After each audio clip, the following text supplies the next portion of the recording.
Bismillahirrahmanirrahim. Assalamualaikum warahmatullahi wabarakatuh. Waalaikumsalam warahmatullahi wabarakatuh. Innal hamdalillah nahmaduhu wa nasta'inuhu wa nastaghfiruh wa na'udzu billahi min shururi anfusina wa min sayyiati a'malina. May yahdihillahu fahuwal muhtad wa may yudlil falan tajida lahu waliyyan mursyida. Asyhadu an la ilaha illallah wahdahu la syarika lah wa asyhadu anna Muhammadan abduhu wa rasuluhu la nabiyya ba'dah. Allahumma fasholli wa sallim wa barik ala hadza nabiyil karim nabiyina Muhammad sallallahu alaihi wasallam wa ala alihi wa sahbihi ajma'in, amma ba'du. Fa ya ibadallah usikum wa nafsi bi taqwallah wa ta'atihi lakum turhamun. Masyaallah muslimin, segala puji dan puja syukur kepada Allah Subhanahu wa taala mari kita sampaikan ke hadratnya, juga selawat dan salam pada nabi kita Muhammad sallallahu alaihi wasallam. Mari kita sama-sama mulai kembali kajian mengenai musibah ini, yang sekarang lanjutan dari bab tujuan musibah. Tujuan musibah sebagaimana minggu lalu telah saya terangkan ada 3 ya. Pertama adalah sebagai wujud kebaikan Allah kepada kita ya. Namun saya ralat dulu, minggu lalu tuh wujud kebaikan Allah ada berapa ya? Wujud kebaikan Allah apa aja? Ampunan dosa. Ampunan, bukan. Yang pertama, yang wujud kebaikan Allah itu ada berapa? Percepatan hukuman di dunia, ditinggikan derajat, diberi pahala, masuk surga, dan masuk surga. Ada satu lagi yang belum terbaca hadisnya. Wujud kebaikan Allah yang keberapa itu mendapat ridho Allah. Yang kelima di ceritanya.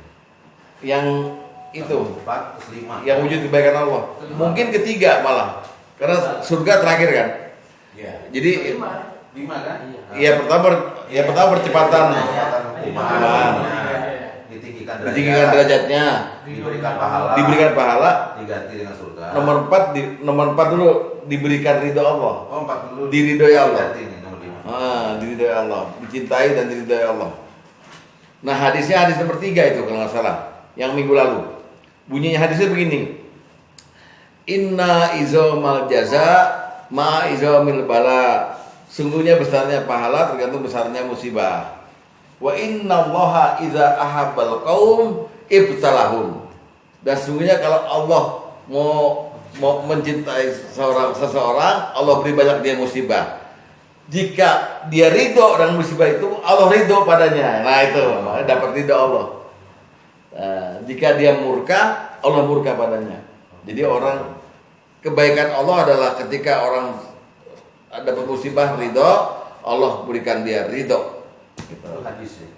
Hadis nomor 3 di sana yang minggu lalu ya. Ini yang saya tanyain kok ini yang nomor 3 udah katanya, ternyata belum. Nah itu dia. Saya lihat rekamannya lagi pas lu nanya begitu. Gua cek bener juga belum gitu. Ya. Jadi ditambahkan. Nah, itu pertama tujuan musibah adalah sebagai Allah melihatkan wujud kebaikannya. Yang kedua, ampunan dosa. Nah, yang ketiga, Upgrade. meningkatkan kualitas manusianya, upgrade-nya. Nah, sekarang kita ngomongin yang ketiga ini ya. Nah, Allah mengupgrade atau meningkatkan kualitas manusianya yang dapat musibah itu dengan 3 cara. Pertama, Allah beri dia musibah dalam bentuk ujian. Ya. Kedua, Allah beri dia musibah dalam bentuk peringatan atau teguran. Dan ketiga, Allah beri dia musibah dalam bentuk azab. Ya. Oke. Jadi untuk mengupgrade seseorang nih jadi orang yang berkualitas, manusia insan kamil, manusia yang sempurna, Allah punya 3 cara. Pertama, Allah beri dia musibah dalam bentuk ujian. Mau lihat apa di ujian itu? Cuma lihat 2. Lihat keimanan dan lihat kesabaran. Lihat keimanan dan lihat kesabaran. Kalau udah imannya udah oke, diberi musibah, tetap beriman, berarti udah makin upgrade dia, makin tinggi ya kualitasnya. Kedua, lihat kesabaran. Kalau udah sabar, makin bagus dia. Jadi manusia yang kualitasnya tinggi itu dia imannya teguh, sabarannya sampai di puncak. Ya, tuh. Kayak kita lihat yang iman dulu sekarang. Lihat yang iman dulu. Iman kalau orang berkualitas tinggi, apanya namanya ya, mutunya tinggi gitu. Ketika ada musibah, langsung iman naik. Buka At-Taghabun ayat 11. Surat 64 ayat 11.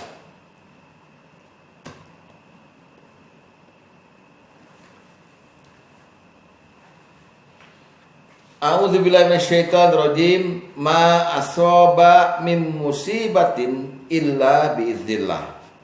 Tidak ada satupun musibah yang menimpa seorang kecuali dengan izin Allah. Ya, jelas ya. Lalu wa may yu'min billah, siapa yang beriman pada Allah ketika dia dapat musibah itu, gitu ya. Yang beriman pada Allah ketika ada musibah itu, ya. Apa tuh? Yahdi qalbah. Allah beri petunjuk pada hatinya. Wallahu bikulli syai'in alim, dan Allah Maha mengetahui segala sesuatu. Jadi posisi orang yang bermutu gitu ya, terupgrade, waktu dapat musibah langsung imannya naik. Ini musibah nih. Ini gua lagi dites nih. Diuji apanya? Iman. Imannya lagi diuji itu. Artinya sama aja mendapat musibah yang bagus apa yang buruk, iman tetap naik gitu. Itu ya. Jadi dia itu. Nah, posisinya dijelaskan oleh Rasulullah di hadis nomor 9. Ya. Posisinya di hadis nomor 9 ya. Ingat Pak Tom, banjir jangan bilang begitu Pak Tom. Alhamdulillah dikasih. Dia nggak sabar mau pindah ya. Wah, imannya udah gak kuat, udah sabar ya. Ya, lihat. Buka hadis nomor 9 ya. Masalul mu'mini kamasalil khamati minaz zar'i. Perumpamaan seorang mukmin ada seperti tangkai tanaman yang baru tumbuh. Saya ulang ya, perumpamaan seorang mukmin adalah seperti tangkai tanaman yang baru tumbuh. Min haitsu ataihar raihu kafa'atha. Ia bergoyang sesuai tiupan angin yang menerpanya.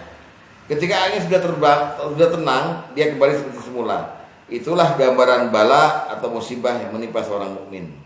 Ya.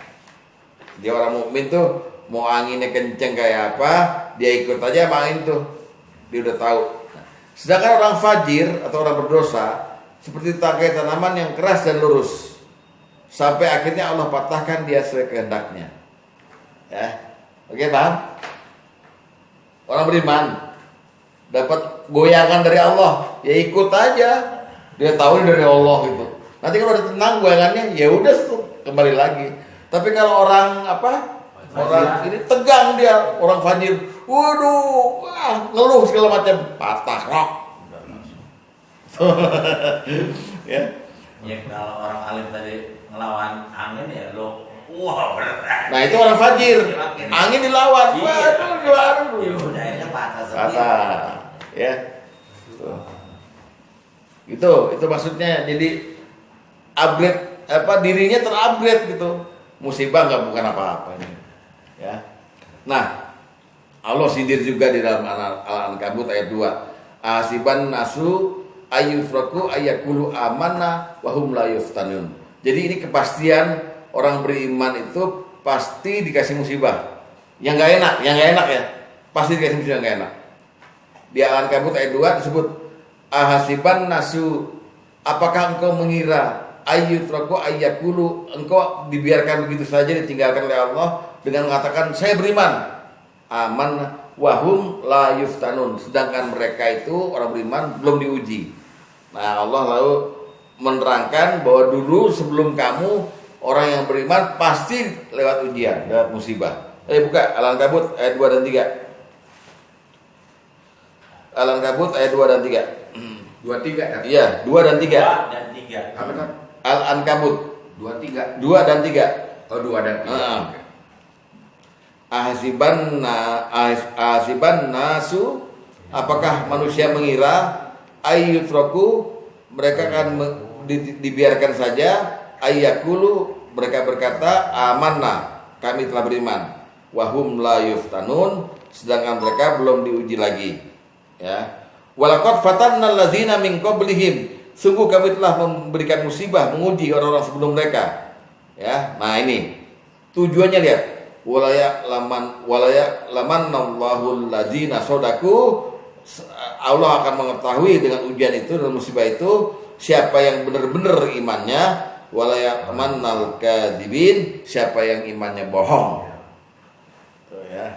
Nih, jadi tujuan pertama meningkatkan orang itu dengan cara diberikan musibah berupa ujian iman. Ya. Supaya apa? Supaya jangan sampai imannya goyah. Lihat Al-Quran menceritakan orang-orang beriman yang dapat musibah yang goyang imannya. Surat Al-Hajj ayat 11. Surat 22 ayat 11.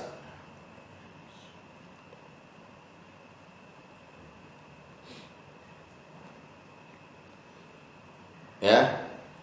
Ini hati-hati nih, kadang-kadang sifat ini ada dalam diri kita, lihat ya. Wa minan nasi may ya'budullaha ala harfin. Dan di antara manusia ada orang yang menyembah Allah dengan berada di tepi. Maksudnya agak ragu dia. Dia menyembah Allah kalau dia dalam posisi enak. Ya, oke ya. Nah, lihat.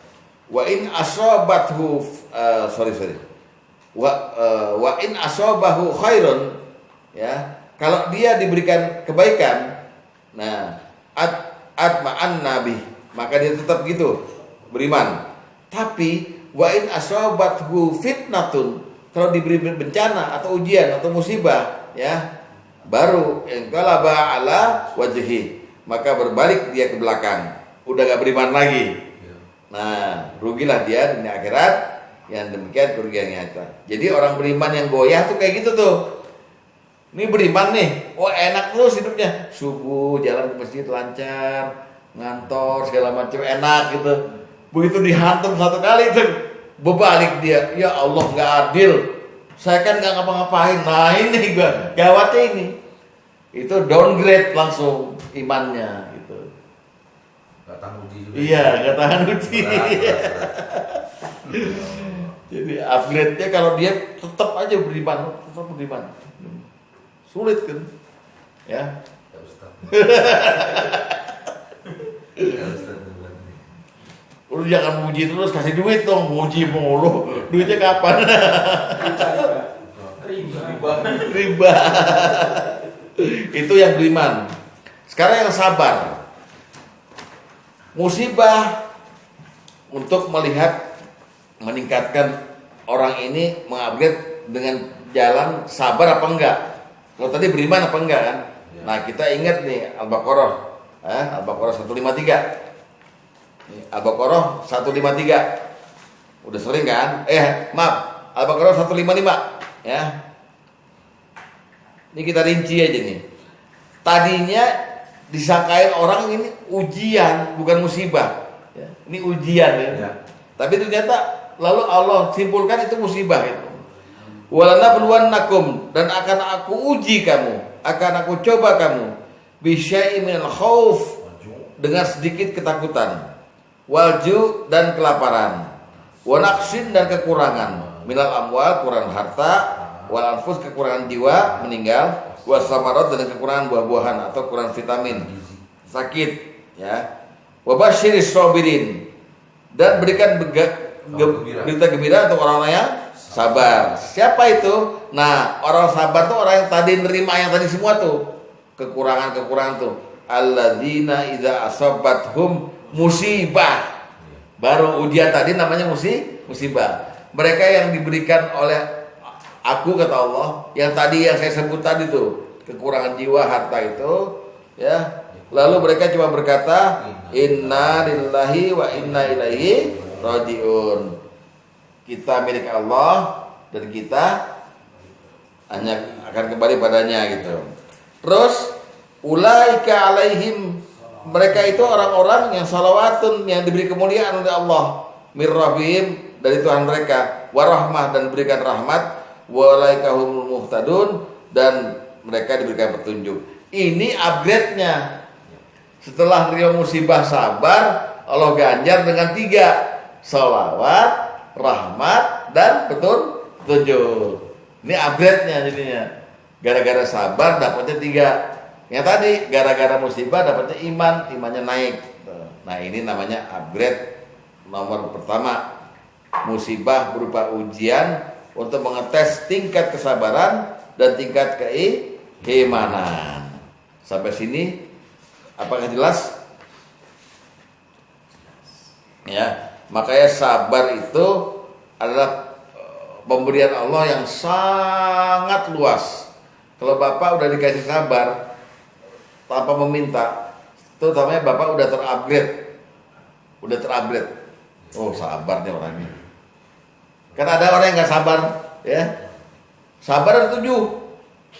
Sabar dalam menahan marah, sabar menerima musibah, sabar dalam peperangan, sabar dalam kemiskinan, sabar. Ada Al-Baqarah tuh 177. Jadi sabar ada banyak. Nah, kalau orang udah terupgrade sabarnya itu, Allah kasih 3. Rahmat dikasih, salawat dikasih, dan petunjuk. Ya. Lihat hadis nomor 1.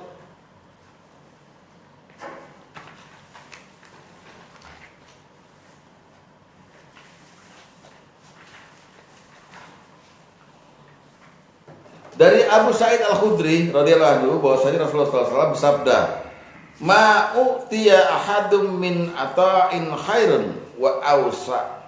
Tidaklah seorang diberi sesuatu oleh Allah yang lebih baik dan lebih luas min sabri daripada kesabaran.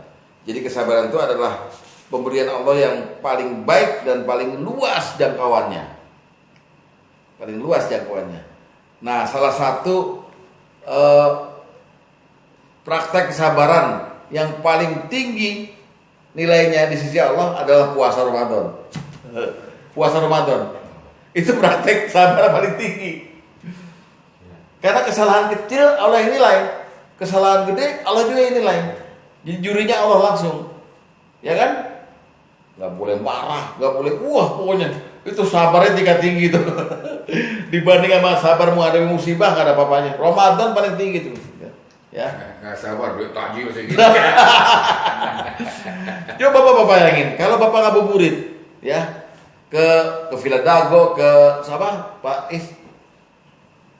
Mana yang ente sering jalan-jalan lihat Bu itu nyanyi, Bu Eli nyanyi? South City. Itu makanan jam 5 sore. Perasaan pengen dibeli semua, Dek.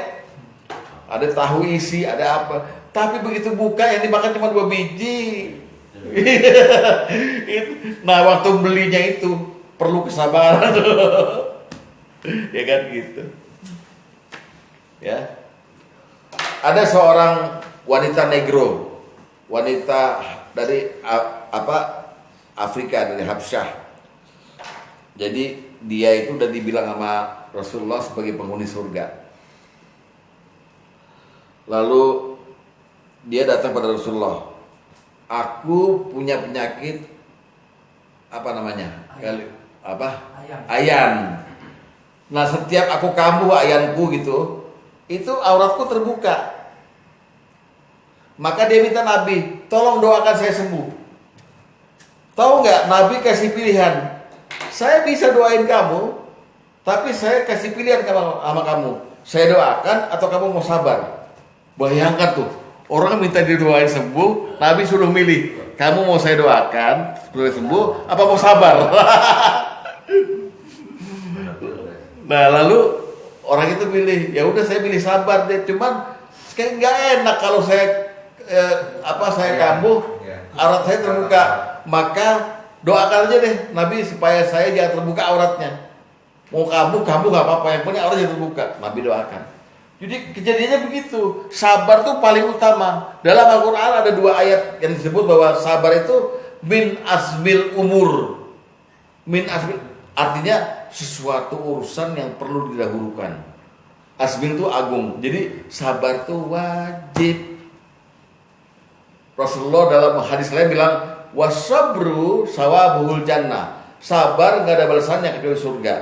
Artinya sabar sama dengan mabrur. Ya udah saya dikasih musibah begini, saya sabar. Bayangkan tuh, nggak nyampe kita sama sahabat Nabi yang hitam ini. Rasul juga, kok kamu mau saya doakan atau mau sabar? Ya, lihat. Jadi itu satu levelnya Tat ya. Iya. Sabar apa doanya Rasul. Lah iya. Ya, insya Allah pasti Dijawab kan. Lihat hadis nomor 6. Dari Ato Ibnu Abi Robah, dia berkata, Ibnu Abbas radhiyallahu anhu bertanya padaku, maukah aku perhatikan padamu salah satu wanita penghuni surga? Aku menjawab, tentu. Beliau berkata, inilah seorang wanita kulit hitam yang suatu hari datang kepada Nabi SAW lalu berkata, sungguhnya aku terkena penyakit ayan dan auratku sering terbuka saat kambuh. Maka sudilah kiranya engkau berdoa untukku kepada Allah. Terus Nabi bersabda, jika kamu mau sabar, maka kamu akan mendapatkan surga. Atau jika kamu mau, aku akan berdoa pada Allah agar Allah memberikan sembuhan padamu. Pilihan ya. Wanita menjawab, aku akan bersabar, tapi auratku sering terbuka. Maka sudilah kiranya engkau berdoa pada Allah agar auratku tidak terbuka. Maka Nabi pun berdoa untuknya. Berdoa untuk auratnya doang, bukan buat sembuh. Karena dia bisa sabar. Bapak kalau datang ke kiai gitu gimana? Oh tolong doain saya sembuh. Kamu mau sabar nggak? Paling ngomel kita. Sabar. Dulu gue sabar. Ada batasnya sabar. Iya kan dia ngomong gitu. Kalau ini enggak. Malah Nabi yang dorong dia untuk surga aja. Ngapain lo sembuh? Sabar aja. Maksudnya betapa tingginya sabar itu. Tinggi sekali orang terupgrade dengan sabar gitu loh. Jadi di ayat ini hadis ini dia minta sabar, tapi dia minta sembuh. Iya pertama minta sembuh, tapi kamu 2 pilihan. Iya, kamu sabar atau mau sembuh? Saya doakan. Kan dia pilih sabar. Tapi dia memohon juga, saya sembuh penyakitnya cuma aurat dia. Iya. Jadi doa tapi penyakitnya tetap ada. Ada. Posisinya tapi sabar. Sabar. Iya. Surga. Kata Nabi cuma gitu. Didoakan cuma tidak. Ini menunjukkan sabar itu level tinggi, terupgrade orangnya. Gitu. Selain iman tadi gitu.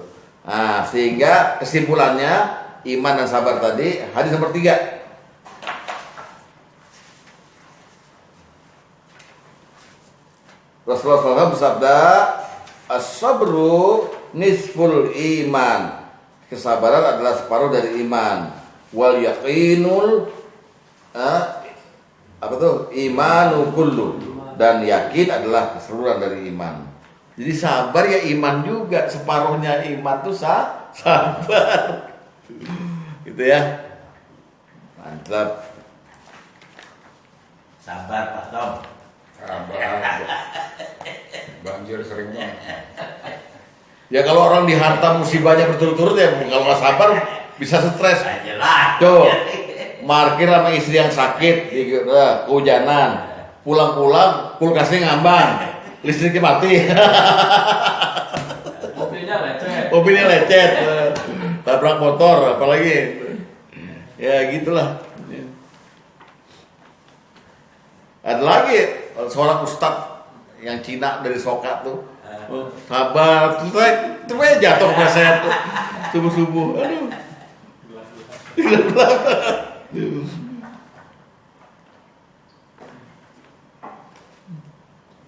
Udah?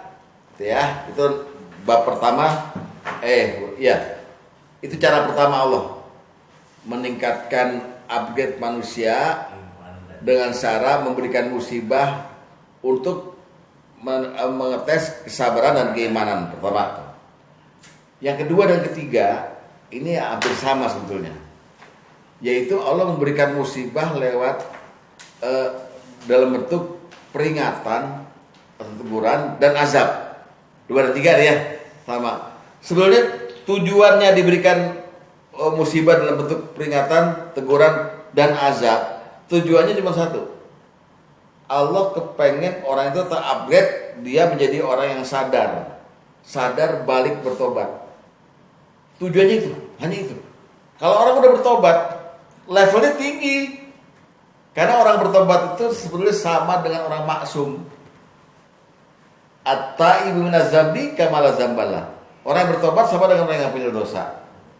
Sedangkan orang yang punya dosa itu cuma para nabi. Jadi kita kalau kita diberikan musibah, cuman bedanya antara musibah sebagai teguran dan musibah dalam bentuk azab, ntar saya terangin bedanya apa gitu. Yang jelas Allah mau mengupgrade seseorang lewat musibah dengan teguran, peringatan dan azab itu, ingin menjadikan orang itu menjadi orang yang berkualitas, balik lagi dia setelah tahu musibah, balik lagi dari titik nol lagi, mulai beribadah pada Allah, kenal ibadah dan sebagainya, taat. Jadi Allah mau mengupgrade seperti itu.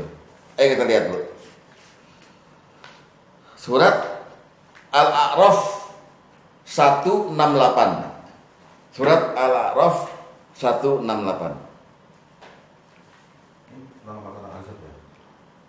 Yang itu, yang nomor 2 dan 3. Nomor 2 3 teguran, peringatan dan azab sekaligus ya.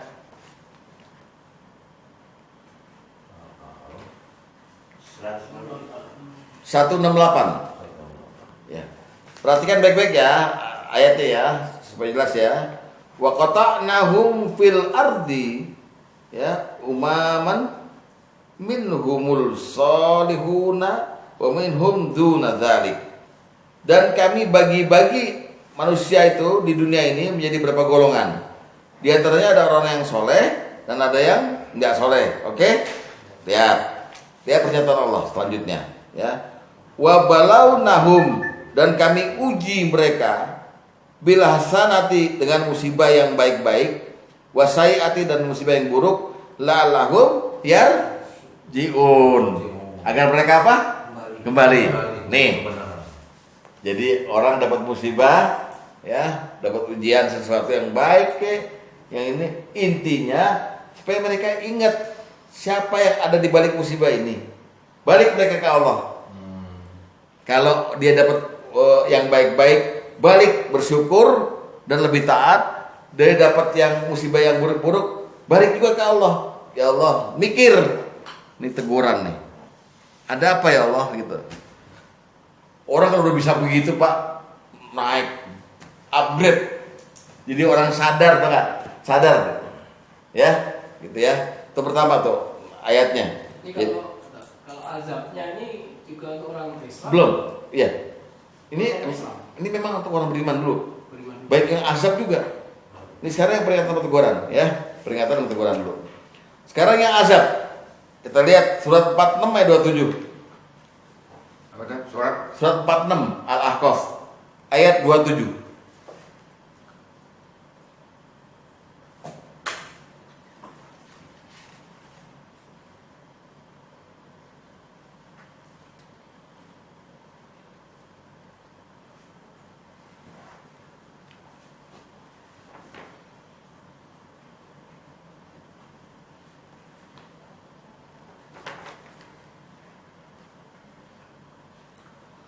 Walaqad ahlakna ma haulakum minal qura, ya, dan sungguh kami telah membinasakan negeri di sekitarmu. Wa sarafnal ayat, dan kami telah mendatangkan tanda-tanda kebesaran kami berulang-ulang. La'allahum yarji'un, supaya mereka kembali. Sama, ini levelnya udah bukan musibah lagi, ini udah bukan peringatan lagi, udah dibinasakan. Ya gempa apa kan, nggak semua orang kena nih, ya kan? Nah ini bentuknya azab, ya, siksa fisik atau siksa mental gitu ya. Wah ada gempa, wah ada. Tujuan apa? La'allahum yarji'un, supaya mereka kembali gitu. Jadi musibah berupa peringatan, teguran ataupun berupa yang lebih berat lagi azab, tujuannya cuma satu, supaya Allah mau upgrade dia, jadi nggak orang sadar dia kembali, gitu loh. Ya ini emang susah dimengerti, tapi intinya gini, gimana cara menarik orang? Kalau dia dikasih musibah yang baik-baik mah, ya kadang-kadang lupa, tapi kadang-kadang orang, ya. Kayak orang ini kayak di Dewa tarik. Nah, tarik dari sini nih. Salah jalan gitu. Mbak, ada yang nariknya lembut, ada yang nariknya pelan, keras. Woi, sini loh. Untuk menyelamatkan sebetulnya. Ya, itu gitu.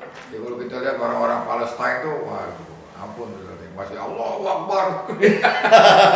Udah digempur masih begitu aja. Itu iman, kalau itu iman, sabar, campur aduk udah di situ. Itu udah kualitasnya begini tuh. Manusia kualitas mujahid semua itu. Tuh ya. Nah, sekarang kita kasih contoh soal hadis nomor 2.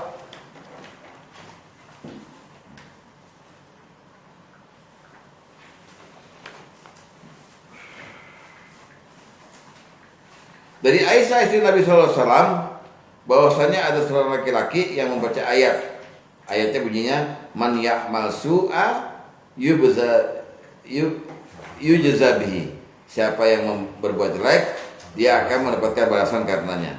Jadi ini ayat ini umum buat orang Islam, buat orang Islam. Ya. Qala, berkata laki-laki itu, inna lanajza bikulli amalina halakna. Sungguh kita akan dibalas dengan setiap amal kita. Kalau begitu kita akan celaka. Lalu tersebut sampai kepada Rasulullah SAW, maka beliau bersabda, benar, na'am. Orang mukmin amal jeleknya akan dibalas di dunia dengan musibah yang menimpa jasadnya dan membuat dirinya sakit. Nah, ingat ya. Jadi ini contohnya peringatan nih buat orang mukmin nih. Peringatan. Kamu punya amal jelek, ya. Seperti saya terangkan minggu lalu. Daripada kamu saya kasih hukuman di neraka, mending saya kasih tegur dengan membuat kamu sakit atau apa gitu. Gunanya apa? Ya untuk kamu kembali di dunia ini, di dunia dihajarnya. Dia balik bersih kan. Baik, enak, mantap gitu. Itu satu soal, ya. Subhanallah. Sekali komplain Allah murka. Parahnya gitu tuh musibah tuh. Sekali komplain Allah murka. Ada lagi, lihat. Surat Ar-Rum, surat 30 ayat 41. Surat Ar-Rum ayat 41. Ini yang berbentuk peringatan ya. Yang berbentuk peringatan. Ini banjir termasuk sini Pak Sugeng. Ya. Lihat. Zaharal fasadu fil barri wal bahr. Telah nampak kerusakan di darat dan di laut.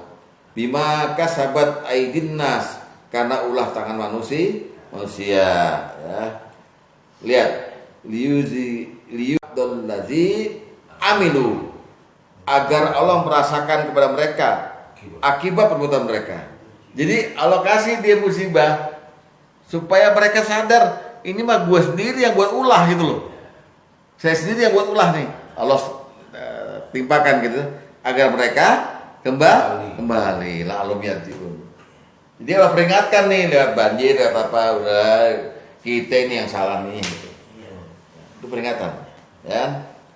Nah, untuk orang-orang yang seperti itu, ya, kalau kita dalam posisi beriman dan nggak terkena musibah, melihat orang beriman yang lain ada yang terkena musibah kayak gitu dan dia buat salah gitu, kita dilarang bergaul rapat sama mereka. Bergaul rapat. Nah, jangan Jangan jadi sohib gitu. Ya, jangan jadi sohib dulu gitu. Ya. Kalau tahu ilmunya nih, yang jadi sohib gitu. Khawatir ketularan dengan mental mereka gitu loh.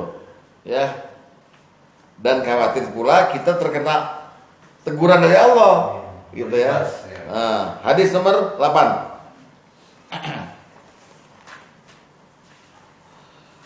Dari Salim bahwa Ibnu Umar berkata, Rasulullah SAW bersabda, apa kata Rasulullah nih? Janganlah kalian memasuki tempat tinggal orang-orang yang telah menzalimi diri mereka sendiri. Maksudnya udah terkena peringatan Allah, ya. Kecuali jika dengan menangis. Karena kalau kalian datang dengan hahaha itu pada mereka, dikhawatirkan terkena musibah seperti yang menimpa mereka. Ya. Jadi kita tuh pengen mendidik diri kita dan orang lain juga supaya jangan berbuat hal yang sama. Jangan menjadi orang zolim. Kan zolim ada 3 kan? Zolim yang diampuni, yang nggak diampuni, dan yang nggak dibiarkan oleh Allah. Oh iya. Yang nggak diampuni syirik, yang diampuni kita berbuat kafir, ya kan? Terus yang nggak dibiarkan kita zolim pada orang lain. Nah, itu. Udah nyampe ilmunya, udah nyampe semua.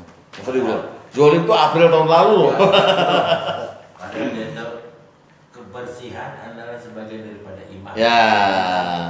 Contohnya gimana kan? Jangan mendekat ini. Apa tuh? Jangan mendekat pada orang. Sebetulnya jangan meniru. Hah? Jangan meniru. Mencontohkan. Nah, ente taat ya maksiat juga gitu. Kalau memperingatkan boleh, tapi jangan jadi barisan dia. Ngerinya ente kena juga dari Allah diperingatkan gitu. Jadi kalau udah itu kita kan lebih tinggi dari mereka gitu. Imannya. Peringatkan boleh ya. Ya bergaul rapat tuh. Oke, terus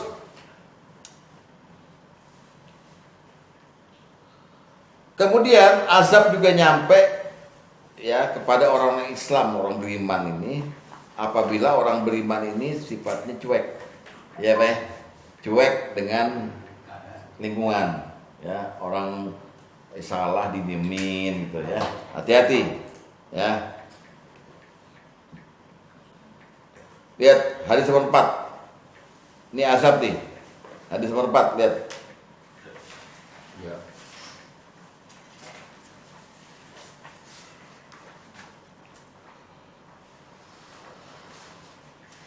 Dari Abu Musa dia berkata, Rasulullah SAW bersabda, sesungguhnya jika Allah hendak menyiksa orang-orang zolim, ingat ya, orang zolim ini termasuk orang Islam ya Pak Ustadz ya.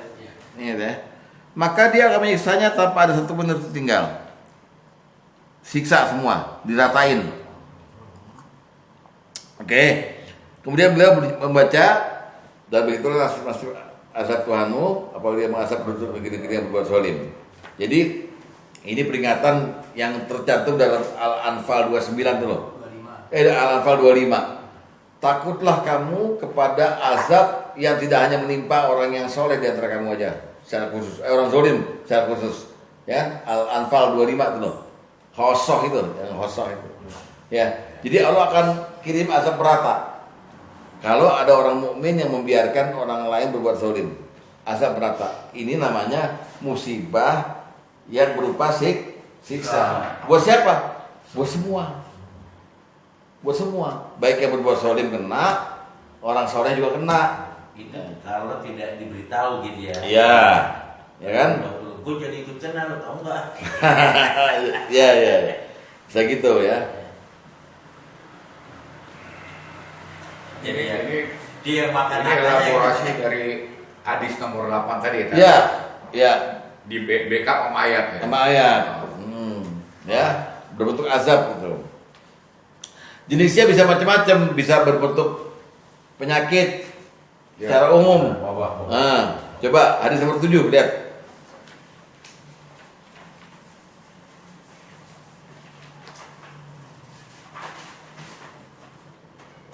Langsung aja yang di bold itu, inna hadzat ta'una rijzun au baqiyatun min azabin ya uziba bihi qaumun qablakum.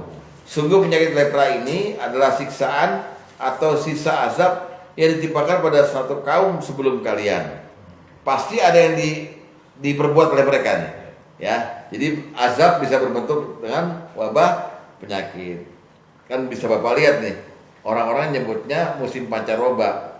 Tapi kalau kita lihat satu MA nih, rumah ini ada yang flu berat, ada yang flu berat, ada yang akhirnya cikungunya, ada yang apa itu. Itu wabah loh tuh. Siksa itu, ya. Kalau digambarin sama yang nomor 7 ini jelas banget kita harus menghindar. Makin, aduh, ya. Jadi sama aja itu orang-orang zalim kayak lepra. Jangan gitu kesian lu.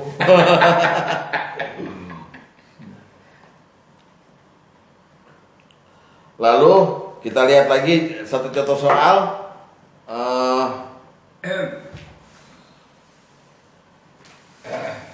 Bagi orang-orang beriman nih ya, hati-hati dengan dua dosa ini, yaitu kezaliman dan putus hubungan silaturahim.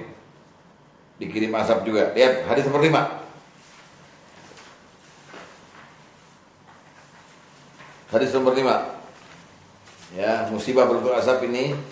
Dari Abu Bakrah dia berkata, Rasulullah SAW bersabda, "Ma min dzambi ajdaru ay yu'ajjalallahu li sahibihi uqubata fid dunya."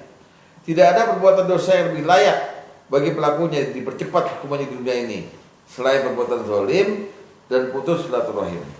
Jadi hati-hati, azab, musibah berupa azab bisa Allah kirim pada orang yang sukanya musuhan. Sukanya musuhan dan sukanya zalim. Zalim ada 3, dipelajari sendiri ya. Nah, puncak azabnya yaitu setelah dosa kemana-mana kelihatan. Hadis nomor ke-10. Dosa kemana-mana kelihatan semua, udah merajalela. Hati-hati, itu ini kondisinya. Dari Zainab binti Jasir radhiyallahu anha, bahwa Nabi SAW datang kepadanya dengan gemetar sambil berkata, "La ilaha illallah, celakalah bangsa Arab karena keburukan yang telah dekat. Hari ini telah dibuka benteng Ya'juj Ma'juj seperti ini." Ya. Zainab binti Jasir berkata, "Aku bertanya, wahai Rasulullah, apakah kita akan binasa sedangkan di tengah-tengah kita banyak orang yang soleh?" Beliau menjawab, "Ya benar, jika keburukan telah merajalela." Jadi musibah berupa azab ini karena kita lalai menjaga diri dan menjaga orang lain. Seperti sekarang apa begini? Ya iyalah, apalagi. Agak males kita, agak males memang. Agak males gitu ya. Nah, sekarang pertanyaannya, apa bedanya dong? Apa bedanya teguran Allah, musibah berbentuk teguran atau peringatan, dan musibah berbentuk azab? Kan sama-sama Allah pengen membuat dia, mengupgrade dia untuk jadi orang yang sadar, orang yang kembali. Bedanya apa? Bedanya di mana jadinya? Ayo, siapa yang mau jawab? Kan ini gini nih. Kalau peringatan. Kan ini sekarang kita lagi bicarain tujuan Allah memberikan musibah. Ya. Minggu lalu apa? Allah mewujudkan kebaikannya. Ya. 2, mengampuni dosa. Ketiga, yang ini hari ini kan, Ya. yaitu tujuan Allah mengupgrade manusia ini menjadi orang berkualitas. Dengan musibah. Pertama dengan jalan musibah berbentuk ujian tadi, kesabaran, keimanan. Ya. Terus yang kedua, Allah berikan musibah dalam bentuk teguran, peringatan, dan juga azab yang tujuannya orang terupgrade dengan cara mereka kembali sadar.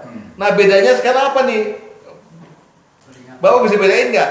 Musibah ini yang datang ke diri kita ini peringatan atau azab? Karena mesti ada bedanya. Iya. Ayo, yang mau jawab siapa kira? Saya coba dah. Silakan. Kalau kita bicara cobaan atau ujian, itu mungkin semua orang, atau khususnya orang mukminin, Ya. ya, keniscayaan lah kasarnya. Tetapi kalau azab ini, Allah telah menguji dan mencoba berulang-ulang, tapi tidak ada perubahan. Dengan tujuan Allah supaya dia kembali, ditingkatkanlah ujiannya berbentuk azab. Kan? Iya, oke. Lebih begitu kalau menurut saya. Jadi yang teguran apa tadi? Yang teguran Nah, yang kedua tadi kan, Enggak, jawabannya yang teguran apa paten tadi? kalau ujian dan cobaan itu adalah kan, itu semua orang beriman pasti dapat, pasti ditimpa lah kasarnya gitu kan. Tapi ada orang beriman di stage cobaan dia udah berbalik ke Allah, dia berzikir, ya kan. Begitu juga dengan ujian, dia juga lebih taat malah kan. Tapi telah berulang-ulang coba uji masih juga nih, tapi Allah masih sayang sama dia. Ditingkatkanlah degree daripada bentuk ujian dan cobaan. Jadi azab. Adalah azab. Iya. Supaya dia kembali. Iya. Sebenarnya masih sayang Allah sama Iya, masih iya. mewujudkan kebaikan dia sebenarnya gitu loh. Saya nggak mempan ini apa ya, stubborn banget saya ya. Tambeng. Gitu loh. Yang lainnya? Makasih Pak Tom. Yang lainnya? Kira-kira bedanya apa bedanya ini? Kalau peringatan atau teguran lebih kepada personal. Tapi kalau azab bisa keseluruhan. masyarakat. Enggak juga sih, lo aja Asal juga bisa personal. sendiri personal bisa. Asal bisa personal juga.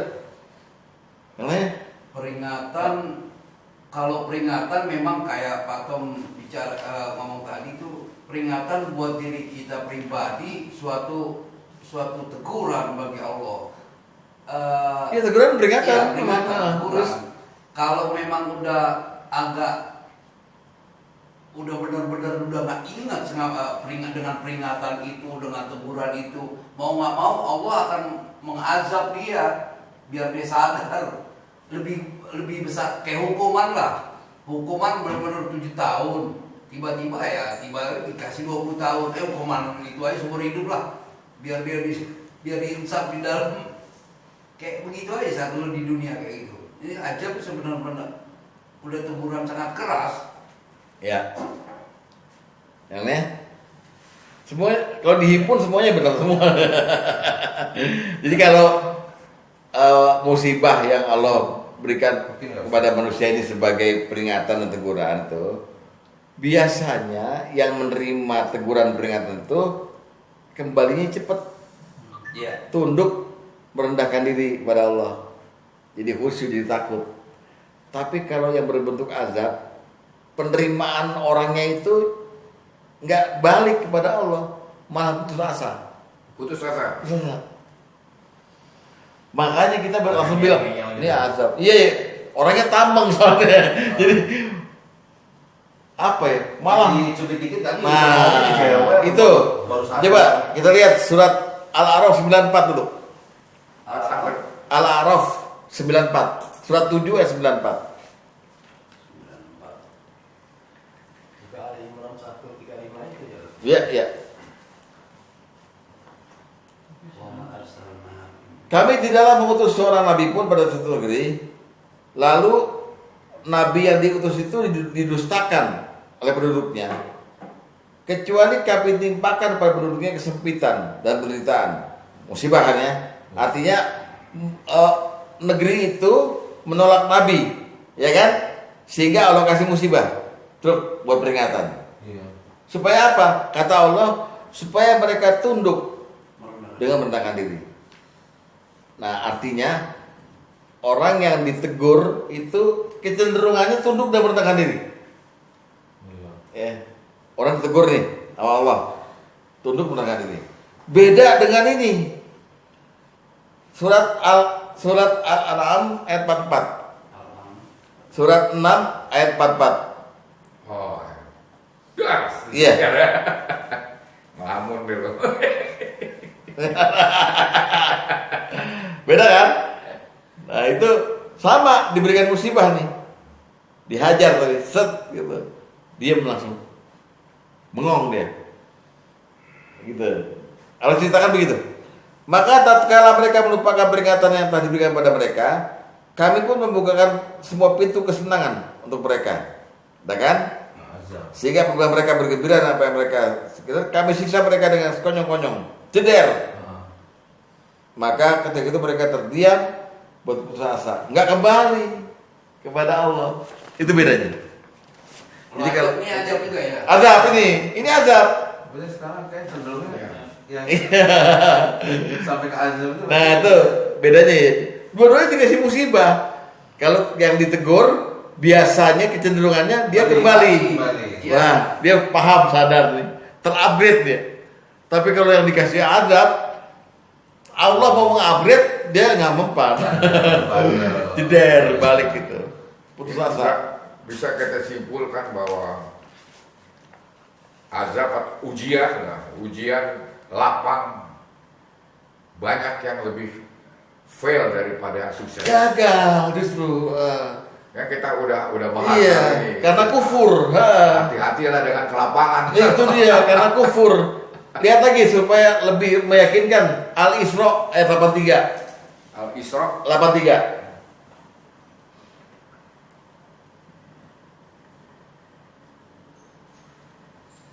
Wa iza an'amna 'alal insani a'rada fana'a bijanibi. Apabila kami berikan kesenangan pada manusia, ini dia. saya berbaliklah dia dan membelakangi dengan sikap sombong. Kesenangan, ya kan? Berpaling, sombong dia. Dan jika ditimpa kesusahan, dia malah putus asa, gak sadar-sadar. Ini azab. Azab. Musibah berbentuk azab. Kalau tadi kan Allah bilang, kalau mereka saya kasih musibah, saya peringatkan, mereka kembali tunduk dan menyerahkan diri. Kalau orang, makanya bedanya gitu. Lihat nih, kalau dia, dia sadar nih, tobat, berarti udah terupgrade dia. Ini berarti teguran dia waktu itu. Tapi kalau dia orang udah dikasih musibah macam-macam, masih sombong aja. Nah, udah, ini azab buat dia. Kalau azab bisa kembali nggak Sat? Nggak bisa, putus asa. Iya, maksudnya azab kan memang udah benar-benar the end lah, ya, udah habis lah gitu ya Sat ya. Ya.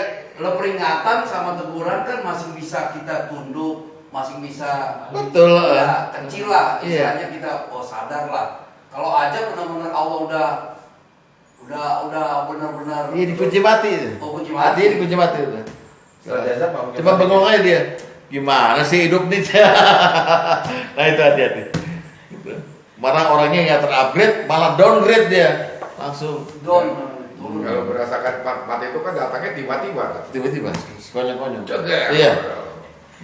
Ini gimana sih? Apa? Ya, ya kita kan harus ini situasi beribadahnya gitu. Mau ke masjid, jadi loncat-loncat air, mau di dalam rumah di kondisinya ini, itu contoh pada ya kalau Isya masih kita bersih-bersih ini. Kalau pas maghrib ini, tapi bisa di ini ya apa kalau maghrib ke Isya bisa di Jamaah. bisa kondisi ini bisa ya.